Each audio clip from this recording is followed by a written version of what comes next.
The wind was a blade against Elara's cheek, honed sharp by 3 winters of exile and hunger.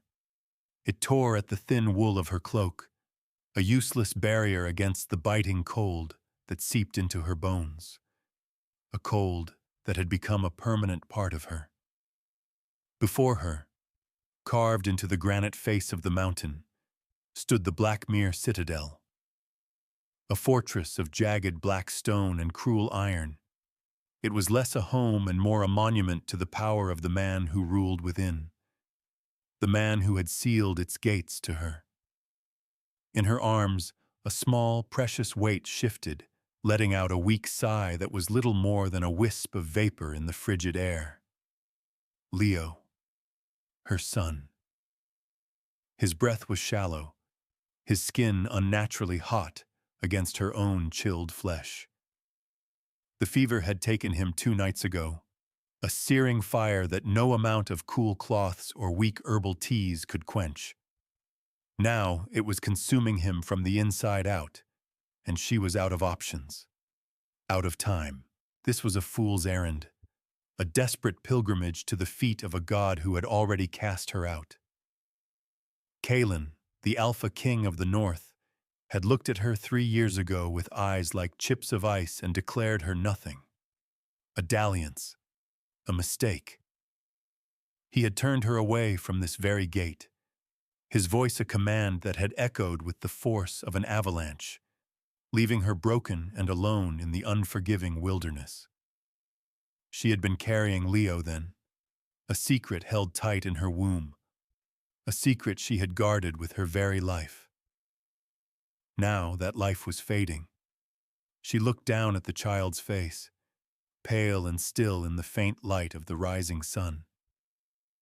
He had Kaelan's hair, a tumble of raven-black curls, and when he was well, his eyes held the same startling intensity, though hers were a soft gray, not the molten gold of the king. He was the king's son, his pup, and Kaelan would never let his own blood perish, not if he knew he couldn't. The thought was less a belief and more a prayer whispered into the heart of a blizzard. Her own pride was a heap of ash, her defiance a shattered stone. 3 years of scratching a life from the frozen earth, of hiding in forgotten cottages and trading meager foraging for scraps of bread, had worn her down to nothing but bone and a mother's ferocious, terrified love.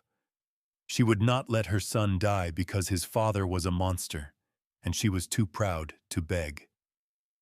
With steps that felt heavy as lead, she approached the colossal iron gate. It was wrought in the image of snarling wolves, their teeth bared in a permanent warning. It was a gate meant to keep enemies out, but for her, it had been a prison wall locking her away from the life she might have had. Taking a shuddering breath, she reached into her cloak and pulled out the only thing of value she had left. It was a small, carved wooden wolf, a toy Kaelan had idly whittled for her during that one. Stolen week before he had become king, before he had become a stranger. She tucked it into the thick furs swaddling Leo. A sign, a plea, proof. Gently, so gently it felt like a desecration, she laid her son down in the snow before the gate. She bundled the furs tighter around him, her frozen fingers fumbling with the ties. She kissed his burning forehead, a tear freezing on her lash. "I love you," she whispered, the words a physical ache in her throat. "Be strong, my little wolf. Be strong." Then she did the hardest thing she had ever done. She turned her back on him. She took 3 steps away, her entire body screaming in protest. From the satchel at her hip, she pulled a heavy, rusted hunting horn, one she had found in an abandoned cabin. It was meant for signaling, for calling for aid. Putting it to her lips, her body trembling with a grief so profound it threatened to split her in 2, she blew. The sound was raw, broken, a mournful cry, that ripped through the unnatural silence of the dawn. It was the sound of surrender, the sound of a heart breaking. She blew it once, then let it fall from her numb fingers. She waited, her gaze fixed on the small bundle at the foot of the impassive iron.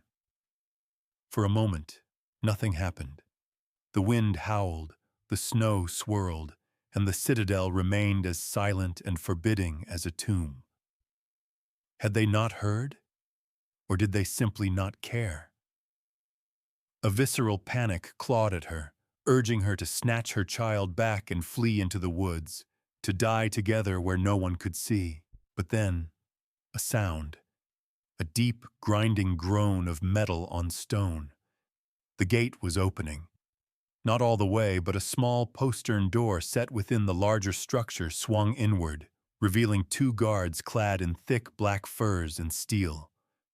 Their faces were hard, their eyes narrowed with suspicion as they saw the bundle in the snow. One of them stepped forward cautiously, his hand on the hilt of his sword. He knelt, his movements wary, and gently pushed back the fur from Leo's face. His posture changed instantly. The suspicion vanished, replaced by a stark, absolute shock. He looked from the child's face to the empty space where Elara had stood, then back again. "By the ancients," he breathed, his voice carrying on the wind. He scooped the child into his arms with a tenderness that belied his warrior's frame. "Rorik, sound the alarm! It's a PUP, at the gate!" The other guard, Rorik, stared, his jaw slack. He seemed frozen for a second before spinning around and vanishing back inside the fortress. Seconds later, a deep, resonant bell began to toll, not the mournful sound of Elara's horn, but a frantic, urgent peal that spoke of crisis, of impossible news. Elara watched from the concealment of a thicket of snow-laden pines, her heart a frantic drum against her ribs. They had taken him. He was inside. He was safe. For now. Relief warred with a gut-wrenching sense of loss. She had given him up. She had abandoned her own child. The justification felt thin and hollow now, the logic of a desperate mind. The commotion at the gate grew. More guards poured out, their expressions a mixture of confusion and awe. They formed a protective circle around the guard holding Leo, their heads bowed as if in the presence of royalty. They were wolves, all of them, and their instincts were screaming at them. An abandoned pup at their king's gate, bearing the scent of their own bloodline. The pack was reacting, and then he appeared. The air itself seemed to grow heavy, charged with a sudden, oppressive energy. The guards stiffened, their heads bowing lower, their submission absolute. Kaelan, the Alpha King, strode through the gate, a storm of fury and power contained in human form. He was larger than she remembered, broader in the shoulder, his presence so immense it felt like it could blot out the sun. His dark hair was wild, his face a mask of cold, imperious rage. He had clearly been roused from his bed. He wore only black trousers and boots, his chest bare to the freezing air, steam rising from his skin as if he were a furnace. His molten gold eyes scanned the scene, crackling with barely contained violence. "What is the meaning of this?" His voice was not a shout, but a low growl that vibrated through the very stone of the mountain. It was the voice of command, of absolute authority. The voice that had shattered her world. The guard holding Leo stepped forward, his head still bowed low. He did not speak, merely held the child out for his king to see. Kaelan's gaze fell upon the small, swaddled form. For a heartbeat, his expression remained unchanged, a mask of stone. Then, his eyes widened almost imperceptibly. The rage in them flickered, replaced by something else. something wild and sharp and utterly disbelieving. He took a step closer, his movements slow, almost hesitant. He reached out a large, calloused hand, not to take the child, but to push back the furs from his face. Elara's breath hitched. She could see the scene as if she were standing right there. She saw Kaelan's gaze lock onto his son's face. She saw the tremor that ran through his massive frame. She saw the recognition dawn, not as a gentle sunrise, but as a lightning strike that shattered his composure. His wolf knew. His blood knew. Mine. The word was a ragged whisper, a sound of pure, visceral shock. It was not a claim of ownership, but a statement of fact, torn from the deepest part of his soul.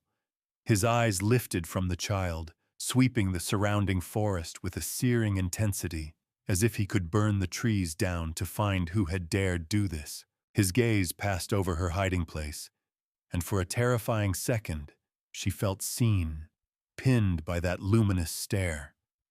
A jolt, hot and electric, shot through her. The dormant, sleeping thing inside her, the echo of the bond he had tried to sever, stirred. It was like a phantom limb aching, a ghost of a connection that flared to life in his proximity. He felt it too. She saw him flinch, his head tilting as if listening to a sound only he could hear. His golden eyes narrowed, locking onto the exact spot where she stood hidden. There was no hiding from him. Not anymore. "Show yourself," he commanded. The power in his voice was a physical force, pulling at her, demanding obedience. Panic seized her. This was not the plan. She was supposed to leave the child and disappear, a ghost fading back into the snow. But her feet were rooted to the spot, held fast by the sheer force of his will and the terrified hope that was blooming like a winter rose in her chest. Slowly, her limbs stiff and clumsy with cold, she stepped out from behind the pines. She kept her head down, her threadbare cloak pulled tight, a pathetic shield against his power. The guards gasped. A low, collective growl rumbled through them. They recognized her. The woman their king had exiled. The woman who had just delivered a royal pup to their doorstep. Kaelan did not move. He just stared at her, his face unreadable, his body vibrating with a tension that promised violence. The silence stretched, thick and heavy. He took in her gaunt frame, her patched clothes, the raw desperation etched onto her face. Then his gaze dropped to the child, still held by the guard, and then back to her. The pieces were clicking into place in his mind, forming a picture of betrayal and revelation that was shaking the foundations of his world. He took a step toward her, then another. He moved with the fluid grace of a predator, each step deliberate and menacing. He stopped a mere arm's length away, towering over her.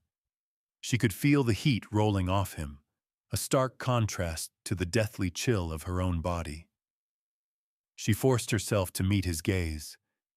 The molten gold of his eyes was a churning vortex of emotions. Fury, disbelief, a pain so profound it stole her breath, and beneath it all, a sliver of something she hadn't seen in 3 long years. A raw, possessive hunger. "You," he breathed, the word laced with a universe of accusation and awe. She flinched, but held her ground. Her voice, when it came, was a dry, cracked whisper. "He is sick. The fever. I couldn't stop it. I had nowhere else to go." His eyes flickered to Leo again, a flash of pure terror crossing his features before it was locked back down behind his kingly mask. He turned his head slightly. "Elspeth. Now." A figure detached from the crowd of onlookers at the gate. An elderly woman with wise, kind eyes and silver hair braided with charms of bone and wood. The pack's healer. She scurried forward and took Leo from the guard with practiced ease, her knowledgeable hands immediately checking his temperature, his breathing. "It is the lung fire, my king," Elspeth said, her voice calm but grave. "It is advanced. We must be quick." She turned and hurried back into the fortress without waiting for a command, the guards parting for her like a river around a stone. Now they were alone, surrounded by a ring of silent, watching wolves. The gate stood open behind him, a dark maw leading to a life she had forfeited. "You ran," he said, his voice dangerously soft. "You hid him from me. For 3 years." A spark of her old fire returned, fueled by indignation. "You sent me away," she shot back, her voice gaining strength. "You declared me nothing before your entire court. You sealed the gate and told your guards to treat me as a trespasser. Did you expect me to come crawling back to beg? I would have died first." "You almost did," he murmured, his gaze sweeping over her again, lingering on her hollow cheeks and the desperate look in her eyes. The anger in his expression warred with a gut-wrenching sorrow. He looked like a man seeing a ghost he had created. He took the final step, closing the space between them. He reached out, not to strike her, but to gently cup her jaw. His thumb brushed over her cheekbone, his touch a searing brand against her frozen skin. The dormant bond between them didn't just ache, it roared. A wave of heat and longing and pure, agonizing connection slammed into her, so powerful it made her knees weak. She saw in his eyes that he felt it too, 100 times stronger. His pupils dilated, the gold turning to black fire. "Why?" he whispered, his voice raw with a pain that mirrored her own. "Why would you keep my son from me?" "He is my son too," she said, her voice trembling. "I did what I had to do to protect him, from a world that would have seen him as a bastard, from a father who rejected his mother." He flinched as if she had struck him. The look on his face was one of shattered confusion. "Rejected?" He shook his head, a muscle feathering in his jaw. "Elara, what were you told?" Before she could answer, before she could ask what he meant, he seemed to make a decision. The conflict in his eyes solidified into unshakable resolve. His hand tightened on her jaw, not painfully, but with an inescapable possessiveness. He looked from her face to the gate where their son had been carried, then back to her. His golden eyes burned with an intensity that stripped her bare, seeing not just the starved exile, but the woman he had lost. The mother of his child, his mate. His voice dropped, thick with 3 years of repressed agony and a dawning ferocious certainty. "You brought my son to my gate as a foundling." He paused, his gaze boring into hers, claiming her, branding her. "I will carry you over my threshold as my queen." And with that, before she could process the declaration, before she could protest or question, he swept her up into his arms as if she weighed nothing.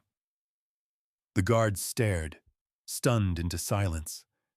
Kaelan ignored them. Cradling her against his bare, searingly warm chest, he turned his back on the wilderness that had been her prison and strode through the gate into the heart of his kingdom. He did not look back. The great iron gate boomed shut behind them, the sound not of exile this time, but of homecoming, of capture. The sudden warmth was a shock to her system. After years of perpetual cold, the heat of the citadel of his body was overwhelming. It seeped into her skin, a dizzying, intoxicating sensation that made her head swim. Kaelan carried her through stone corridors that blazed with torchlight, his stride long and purposeful. Servants and warriors flattened themselves against the walls as he passed, their eyes wide, their heads bowed. The whispers followed them like rustling leaves. The woman, the exile. She's returned, with the king's pup. Elara felt like a captured bird, her heart hammering against her ribs. She was too weak, too stunned to fight. Her world had tilted on its axis. Queen? What did he mean, queen? He had cast her aside. The words were a lie, a trick. He wanted his son, and this was his way of ensuring her compliance. The thought soured the warmth, turning it into the heat of a gilded cage. He didn't take her to a dungeon or a servant's quarter. He carried her up a winding staircase, deep into the royal wing of the fortress, an area she had never seen. The air grew warmer, scented with cedar and wood smoke. He pushed open a set of heavy oak doors and finally set her down in the center of a vast, opulent chamber. A massive hearth dominated one wassail, a fire roaring within it, casting dancing shadows on walls hung with rich tapestries. A bed the size of her entire cottage stood on a raised dais, draped in thick furs. She stumbled as her feet touched the plush rug, her legs unsteady. Kaelan's hands were there to steady her, his grip firm on her arms. "You are safe here," he said, his voice softer now, but still laced with that unnerving command. "No one will harm you." "Safe?" she echoed, her voice trembling with a mixture of fear and anger. "I'm your prisoner." "You are my mate," he corrected, his voice a low growl. The word hung in the air between them, shimmering with power. "You were always my mate. Nothing has changed." "Everything has changed," she cried, finding a surge of strength. She pushed against his chest, but it was like pushing against a mountain. "You threw me out, Kaelan. You humiliated me." Pain, raw and stark, flashed in his eyes. "I know what I did, and you will know why I did it. But not now. First, you must rest. And our son," his voice broke on the word, "Elspeth is with him. She is the greatest healer in the 5 kingdoms. If anyone can save him, she can." The fight went out of her, replaced by the cold dread she had been holding at bay. Leo. Her mind snapped back to him. "I need to be with him, and you will be," Kaelan promised. "But not like this." His gaze raked over her, taking in the dirt, the thin, torn clothes, the exhaustion that clung to her like a shroud. He turned and pulled a thick rope by the hearth. Moments later, a side door opened and 2 servant girls entered, their eyes downcast. They carried armfuls of clothing, steaming bowls of water, and towels. "See to her," Kaelan commanded. He looked back at Elara, his expression a complex mask of possession, regret, and a fierce, burning protectiveness. "Eat, bathe, sleep. When you wake, I will take you to him. That is my promise." He turned and left without another word, closing the heavy doors behind him, the sound of the lock clicking into place, echoing the finality of the gate. She was a prisoner after all, a beautifully decorated one, but a prisoner nonetheless. The days that followed blurred into a strange, suspended reality. Elara was tended to, fed, and clothed in silks and velvets that felt alien against her skin. She was given a luxurious prison, but Kaelan held true to his word. Twice a day, he would come for her, his presence a silent, imposing storm, and escort her to the infirmary where Elspeth fought for Leo's life. The healer's chambers were filled with the scent of herbs and steam. Leo lay in a small bed, his breathing still shallow, the fever a stubborn, lingering heat. Elspeth worked tirelessly, her ancient hands gentle as she administered tinctures and laid cool, moss-soaked poultices on his chest. During these visits, Elara would sit by Leo's side, holding his small hand, whispering stories of the forest into his unhearing ear. Kaelan would stand by the door, a silent, brooding sentinel. He never approached the bed when she was there, as if respecting an invisible boundary, but his eyes never left them. He watched her with an intensity that was both terrifying and achingly familiar. He watched his son with a desperate, naked hope that cracked the stone facade of the Alpha King. It was in the infirmary that Elspeth began to speak to her. The healer's voice was like dry leaves rustling, full of age and a deep, quiet wisdom. "The king is breaking," Elspeth said one afternoon, as she ground herbs in a stone mortar. Elara didn't look up from Leo's sleeping face. "He seems fine to me," she replied, her tone cold. "You see the king," Elspeth corrected gently. "I see the man. The bond between fated mates is a living thing, child. When it is denied, when it is broken, it poisons the soul. For 3 years his wolf has been howling. It has made him harder, colder. His reign has been just, but without joy, without light. The land feels it. The harvests are thinner, the winters harsher." Elara finally looked at her. "He broke it. Not me. Did he?" Elspeth's gaze was piercing. "Or did he try to cage it? A wolf cannot be caged, my dear, not without tearing itself apart."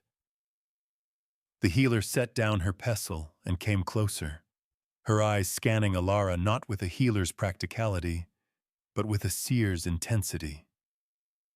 "There is more to you than just the king's mate. I feel it. An old power, sleeping.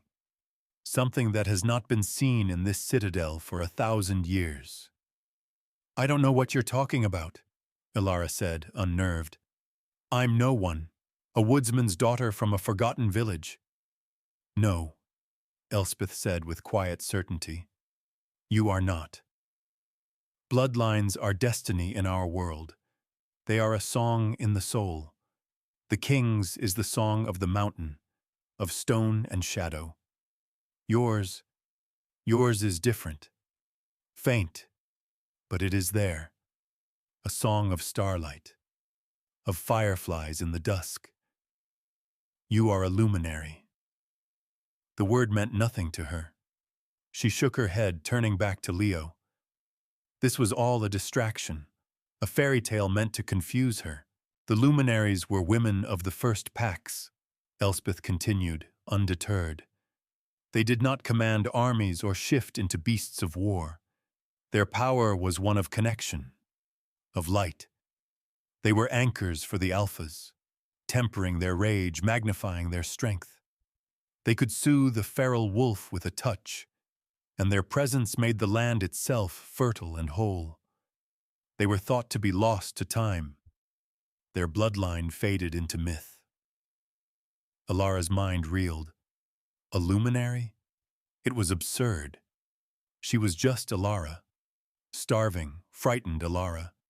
And yet, she thought of the strange warmth she sometimes felt in her hands when she was soothing Leo's cries, a faint glow she had always dismissed as a trick of the light. She thought of the jolt of connection she'd felt when Kaelan's eyes had found her in the woods, a spark in the dormant darkness of her soul. Could it be true? That night, Kaelan came to her chambers long after the castle had fallen silent. He did not knock. The lock turned, and he entered, carrying a tray with a decanter of wine and 2 goblets. He looked weary, the lines of strain around his eyes deeper than usual. "He is holding on," he said, his voice rough. "Elspeth says the fever has not worsened. That is a victory." She nodded, clutching a fur blanket around herself. She was sitting in a chair by the fire, unable to sleep. He set the tray down on a low table and stood before her, a dark, imposing silhouette against the flames. "We need to talk." "About how you plan to keep me locked in this room forever?" she asked, her voice sharp. A muscle in his jaw twitched. "About why I sent you away." He finally looked at her, his golden eyes filled with a torment that seemed ancient. "Do you know of Lord Vanthorn?" She frowned. "The Alpha of the Southern Highlands? Your councilman?" She had seen the man at court during that brief, heady week she had spent in the Citadel. He was handsome, charming, with silver hair and eyes as cold as a winter sky. "He was my father's most trusted advisor," Kaelan said, his voice laced with venom. "When my father died and I was set to take his place, I was young, unsure of my own strength. The bond hit me the moment I saw you. It was a fire in my blood, a certainty that shook me to my core. I knew you were my mate. My wolf knew." He began to pace, his movements restless, caged. "But I was not yet the Alpha King. My power was not yet settled. Vanthorn came to me the night before my coronation. He told me he had discovered who you were." Elara leaned forward, her heart starting to pound. "What did he tell you?" Kaelan stopped pacing and faced her, his face a mask of self-loathing. "He told me you were his niece, a plant from the Vanthorn clan, sent to be my mate, to bind me to his will. He said your bloodline was cursed with barrenness, that you could never produce an heir for the Blackmir line. He claimed it was a plot to see his own bloodline eventually take the throne through a contested succession after my death." The room tilted. A lie. It had all been a lie. A cruel, calculated deception. "He showed me forged documents, paid off a distant cousin of yours to confirm the story. I was a boy playing at being a king, terrified of weakness, terrified of being controlled. The bond was so new, so overwhelming. I thought it was a weapon being used against me. So I did the only thing I thought I could do to protect my pack, my throne." He looked at her, his eyes begging for an understanding she couldn't give. "I broke it. I sent you away. I chose my crown over my soul, and it has been a cold, empty hell every day since." The sheer scale of the betrayal left her speechless. It wasn't just Kaelan who had wronged her. It was Vanthorn. He had orchestrated her ruin, had condemned her to 3 years of misery, had nearly cost her son his life. A cold, hard rage began to smolder in her chest, a rage she had never felt before. "And you believed him?" she whispered, the words dripping with contempt. "You felt the bond, the truth of it in your very bones, and you chose to believe the word of a snake over your own heart." "Yes," he said, the word a confession. "It is my greatest shame, my greatest failure." He sank to his knees before her, a king brought low. His large hand rested on her knees, his head bowed. The gesture was so unexpected, so contrary to the absolute alpha she knew, that it shocked her out of her anger. "I did not know about the child, Elara. I swear on my mother's grave. If I had known, nothing, not the threat of 1,000 armies, would have kept me from you." The incomplete bond between them thrummed, a painful symphony of his regret and her confusion. She could feel his agony as if it were her own, a crushing weight in her chest. For the first time she saw past the king, past the monster who had exiled her, and saw the man. A man who had been lied to, manipulated, and had been living in his own private torment. "When I saw him," Kaelan murmured, his voice thick. "When I saw my son at the gate, I knew." The lie fell apart, and all I could see was the truth. All I could see was you, what I had lost, what I had thrown away. He looked up at her, his molten eyes swimming with unshed tears. "Can you ever forgive me?" Before she could find her voice to answer, a frantic pounding echoed on the chamber door. "My king!" a guard's voice shouted, laced with panic. "It is the infirmary! There has been an attack!" Kaelan was on his feet in an instant. The broken man gone, replaced by the furious Alpha King. He threw the door open, the wood groaning in protest. "What happened?" he snarled.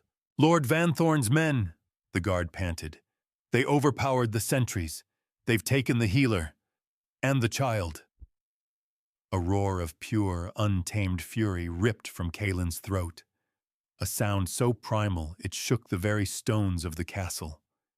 His eyes blazed, the gold completely consumed by the feral light of his wolf. But Elara felt no fear of him. All she felt was a cold, terrifying certainty. Vanthorne. He had her son. And in that moment, something inside her shifted. The faint, sleeping warmth in her soul, the song of starlight Elspeth had spoken of, did not just stir. It ignited. Kaelan was a blur of motion, a whirlwind of rage. He tore through the corridors with Elara hot on his heels, the guards struggling to keep pace. The path to the infirmary was a scene of chaos. Sentries lay groaning on the stone floor, disarmed but not killed. A deliberate choice. Vanthorne didn't want a war with the king's guard. He wanted his prize. They burst into the healer's chambers. The room was a wreck.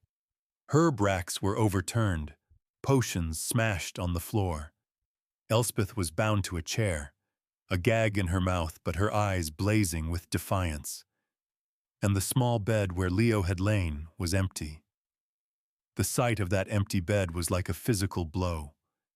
A wave of icy terror washed over Elara, so potent it almost buckled her knees. Kaelan let out another guttural snarl and ripped the gag from Elspeth's mouth. "Where?"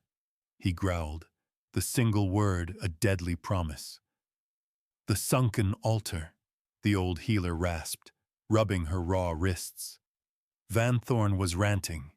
"He knows about the boy. He thinks the PUP has inherited your strength, my king. He spoke of a ritual, a way to steal that power for himself before the child is old enough to control it. A lie to steal a kingdom, a truth to steal a child." Vanthorne's ambition knew no bounds. "He believes the boy is the key," Elara whispered, the pieces clicking into place with horrifying clarity. Vanthorne had orchestrated her exile to keep Kaelan mateless and unstable. But the unexpected appearance of an heir he could potentially control or consume the power of, was an opportunity he could not resist. "He will not have him," Kaelan stated, his voice dropping to a lethal calm that was far more terrifying than his rage. His golden eyes met Elara's, and in their depths she saw the promise of bloody vengeance. The bond between them pulsed, a frantic, desperate current of shared fear and fury. For the first time since her return, they were not king and prisoner, but two halves of a whole, united in a single, terrifying purpose. "The altar is deep in the heart of the mountain," Kaelan said, his mind already mapping the fortress. "There is only one main passage. He will have it blocked. But there is another way. An old service tunnel, long collapsed. He looked at two of his guards. Rorik, Breck, you know the one. Clear it, now.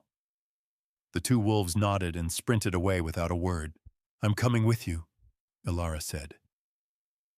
It was not a request. Kaelan looked at her, his instinct to protect her warring with the reality of the situation. He saw the iron resolve in her eyes, the burgeoning power that shimmered just beneath her skin. This was not the broken woman who had arrived at his gate.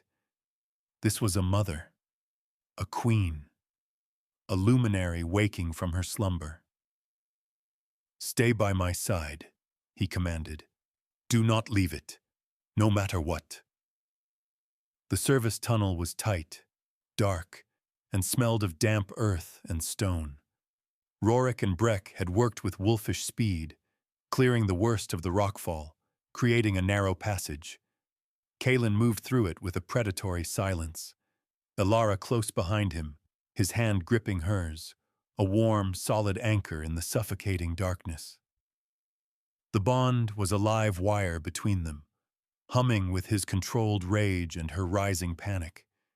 She could feel his wolf pacing just beneath his skin, begging to be let out, to tear and rend and reclaim what was stolen. They emerged into a wider cavern, the air thick with a strange electric hum. Ahead, light spilled from an archway carved into the rock. The sunken altar. It was an ancient, sacred place, a nexus of the earth's power that ran through the mountain. Kaelan held up a hand, halting them. He peered around the edge of the archway. Elara followed his gaze, her blood running cold. The chamber was a perfect circle, the walls smooth and black, seeming to absorb the light from the glowing crystal formations that dotted the ceiling. In the center, on a raised dais of flat, black stone, stood Lord Vanthorn. He was no longer the charming courtier. His face was alight with a mad, ecstatic greed. He held Leo in one arm, the child's small form limp against his fine velvet tunic. In his other hand he held a wicked-looking obsidian knife. 4 of his personal guards stood around the dais, their swords drawn, their faces grim. The timing is perfect, Vanthorn was saying, his voice echoing in the chamber. He looked down at Leo with a chilling possessiveness. The Nexus is strong tonight, strong enough to pull the nascent power from the PUP and bind it to a new vessel, to me. Vanthorn! Kaelan's voice was an explosion of sound, a challenge that shook the very air. He stepped into the chamber, Elara at his side, his body coiled like a spring, a king ready to unleash hell. Vanthorn smiled, a cold, triumphant twist of his lips. Ah, Kaelan, and you brought the little woodland stray with you. How touching. A family reunion. He pressed the flat of the obsidian blade against Leo's cheek. The child whimpered feebly. Not another step, or the PUP pays the price for your foolishness. I only need his power, not his life. But I am not sentimental.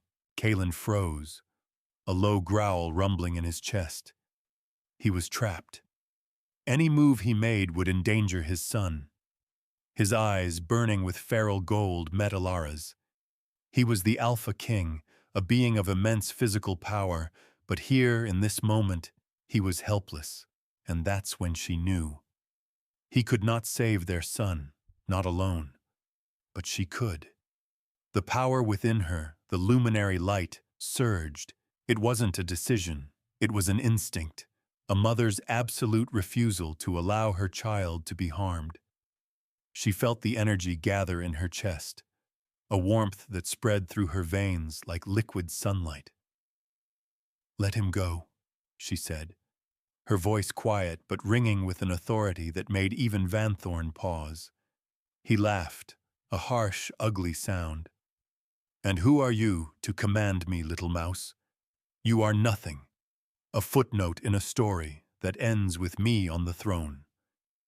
I am his mother, she said, and took a step forward. I warned you, Vanthorn snarled, raising the knife. But as he moved, a soft, ethereal light began to emanate from Elara.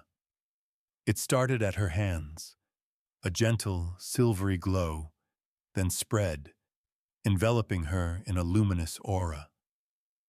The dark chamber brightened as if a star had been born within it. The glowing crystals on the ceiling pulsed in rhythm with her heartbeat, their light intensifying. Vanthorn and his men stared, their arrogance turning to stunned disbelief.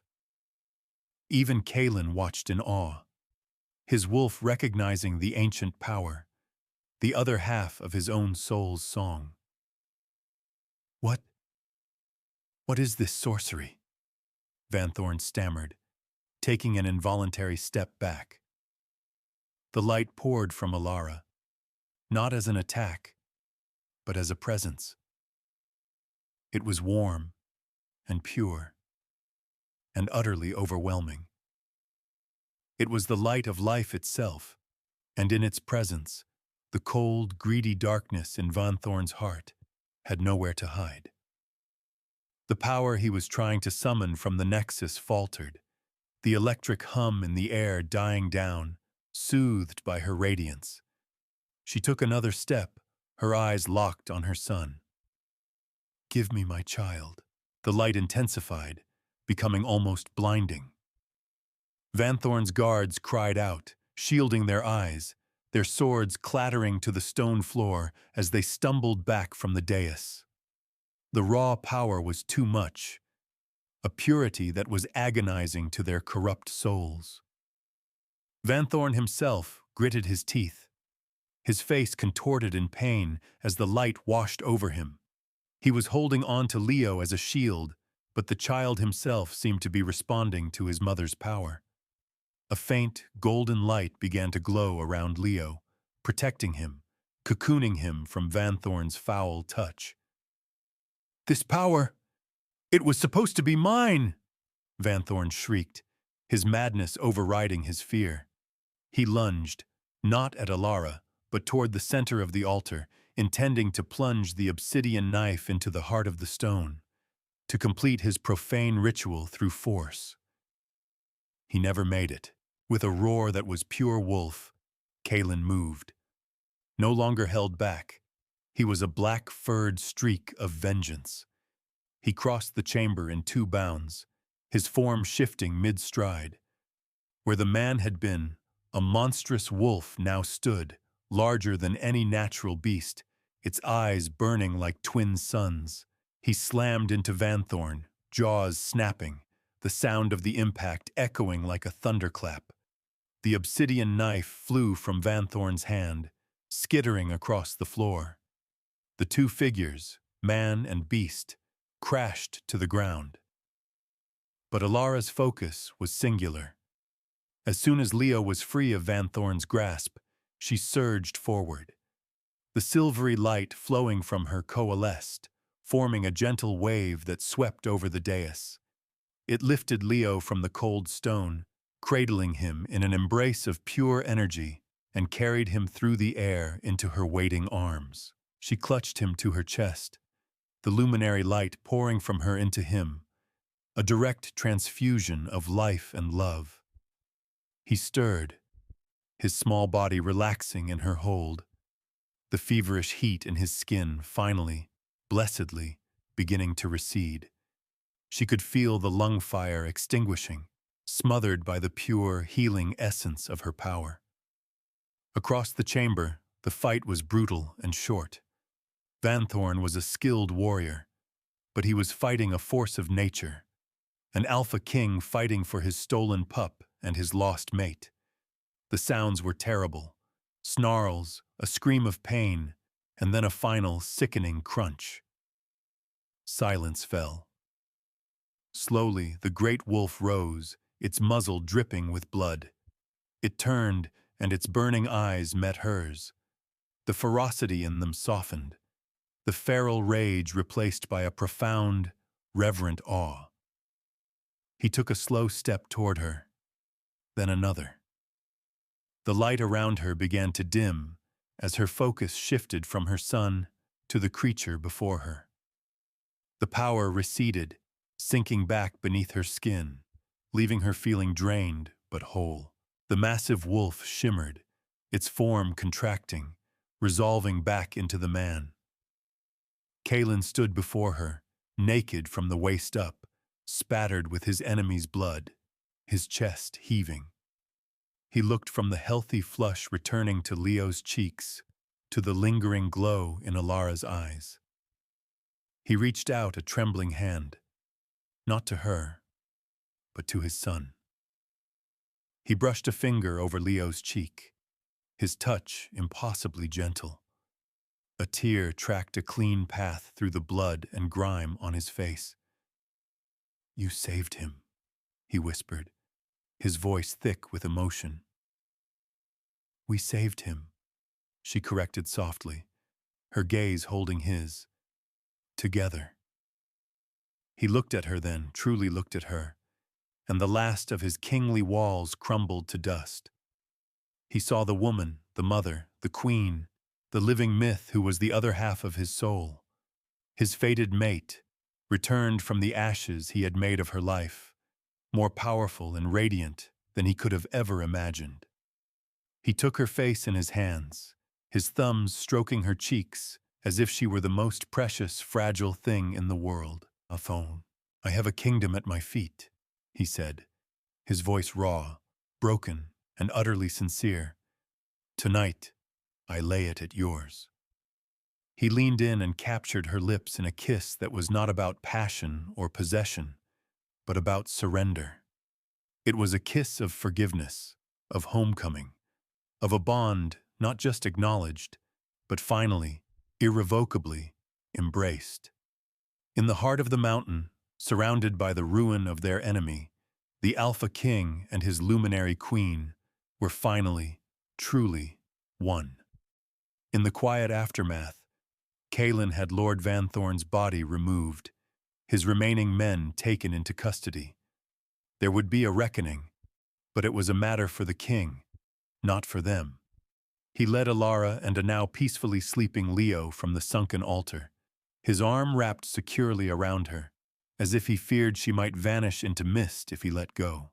They returned not to her gilded cage, but to his own royal chambers. It was a space that spoke of him, of power and solitude. A massive desk was littered with maps and treaties. A sword belt was slung over a chair. But the fire in the hearth was warm and inviting. He led her to a worn leather armchair by the flames and gently took Leo from her, laying him in a nearby cradle that seemed to have appeared by magic, no doubt at his silent command. For a long time they simply sat in silence, watching their son sleep. The rhythm of his deep, healthy breaths was the only sound in the room, a more beautiful music than any court minstrel could produce. "I never thought to see him like this," Kaelan said, his voice quiet. "Healthy. Safe." He turned his gaze to her, the molten gold of his eyes soft and filled with a painful vulnerability. "When I stood at that gate and I saw him, I felt the world crack. The lie I had built my life on for 3 years shattered, and the truth was so much worse. The truth was that I had abandoned my own son, that I had left you to face the world alone." "You didn't know," she said softly. "It was not an absolution, but a fact." "It doesn't matter," he countered, shaking his head. "I should have trusted the bond. I should have trusted you. My wolf screamed at me that day. It knew Vanthorne was lying. It begged me not to send you away, but I was arrogant. I thought my mind was stronger than my instincts. I thought being a king meant being cold and logical. I was a fool." He reached across the space between them and took her hand, his fingers lacing with hers. The contact was electric, the bond between them calm now, a steady, warm river where before there had been a raging, painful torrent. I don't deserve your forgiveness, Elara. I know that. But I will spend the rest of my life trying to earn it. She looked at their joined hands. She thought of the cold, the hunger, the gnawing fear of the last 3 years. But then she thought of the look on his face when he saw Leo, the raw terror when he learned he was taken, the unholy vengeance he had unleashed on the man who had wronged them. She felt the steady, unwavering thrum of the bond, a connection that had endured lies, exile, and death itself. It wasn't about forgiveness anymore. It was about healing. "There is nothing to earn, Kaelan," she said, her voice clear and steady. "We were both wounded by the same blade. You have your scars. I have mine." She squeezed his hand. "We heal together, or not at all." His relief was a palpable thing, a wave of emotion that washed over her through the bond.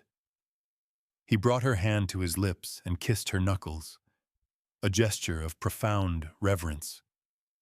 "The claiming," he said, his voice low and serious. "The bond is recognized. It is awake, but it is not complete. To make it whole, to truly forge our souls together, the final ritual must be done."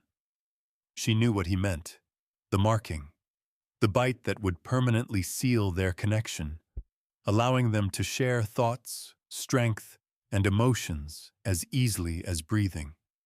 In the past, the thought would have terrified her. Now, it felt like the most natural thing in the world. It felt like coming home. "It will make your power a part of me, and my strength a part of you," he explained.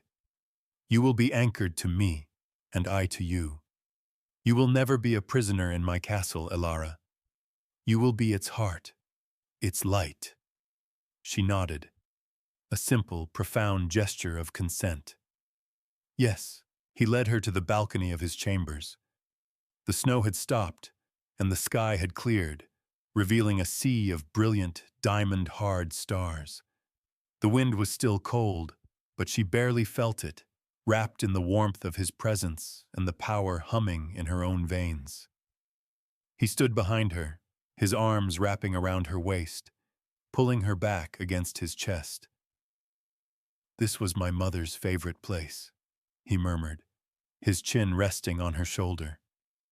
"She was not a luminary, but she was a kind woman, a gentle soul. She tempered my father's fire. He was lost when she passed."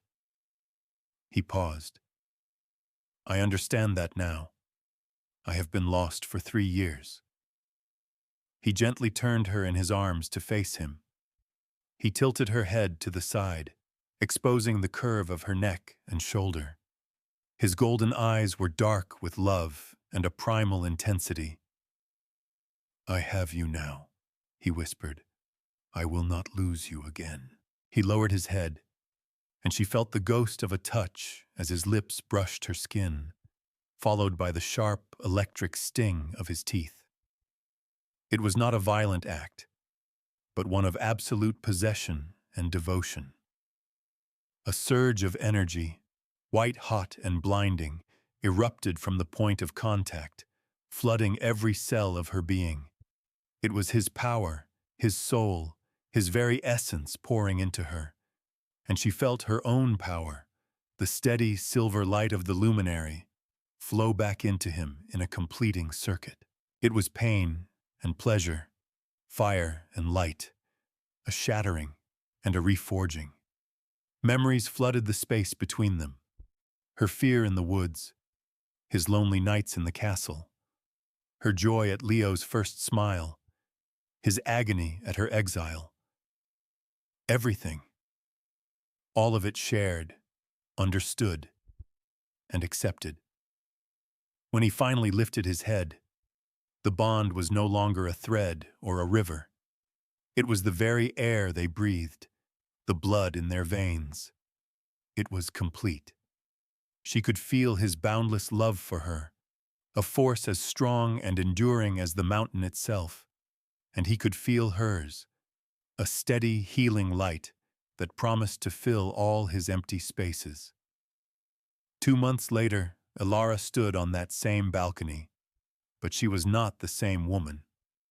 She wore a gown of deep blue velvet, a circlet of silver and moonstone on her head. She was no longer gaunt. Her cheeks filled out, her eyes bright with a confidence she had never known. She was a queen. Below, the great courtyard of the citadel was filled with the people of their kingdom. They had come from all corners of the north to celebrate the naming day of their newfound prince, Leo, and to welcome their luminary queen. A small hand tugged on her dress. She looked down and smiled, scooping the boy into her arms. Leo, healthy and vibrant, giggled and patted her cheek. He was a happy, thriving child, adored by an entire kingdom and cherished by his parents. Kaelan came to stand beside her, placing a warm, possessive hand on the small of her back. He was different, too. The cold, hard edges of the Alpha King had been softened. The joy had returned to his reign, and the land itself seemed to rejoice. The winter had broken early, and whispers of a miraculous spring were on everyone's lips. His smile when he looked at her and their son was a thing of pure, unadulterated happiness. "They love you," he murmured in her ear, his voice a low, contented rumble she felt through their completed bond. "They love their prince, she corrected, smiling. "They love their queen," he insisted. "The light has returned to Blackmir." He leaned in and kissed her, a slow, deep kiss filled with the comfortable certainty of forever. It was a public display, one that earned a great cheer from the crowd below. When he pulled back, he rested his forehead against hers, his golden eyes glowing with a love that was as vast as the northern sky. "Together," he whispered, a promise and a prayer. "Together," she echoed, her heart full. She looked out at the cheering crowd, at the thriving kingdom that was now her home, and at the man and the child who were her world. The road had been one of fire and ice, of exile and pain, but it had led her here, not lost, not broken. She was home. She was loved. She was queen. Thank you so much for listening to this story on His Wolf Knew First. If you enjoyed it, please leave a like and subscribe so you never miss a new tale. Drop a comment below telling me which moment moved you the most.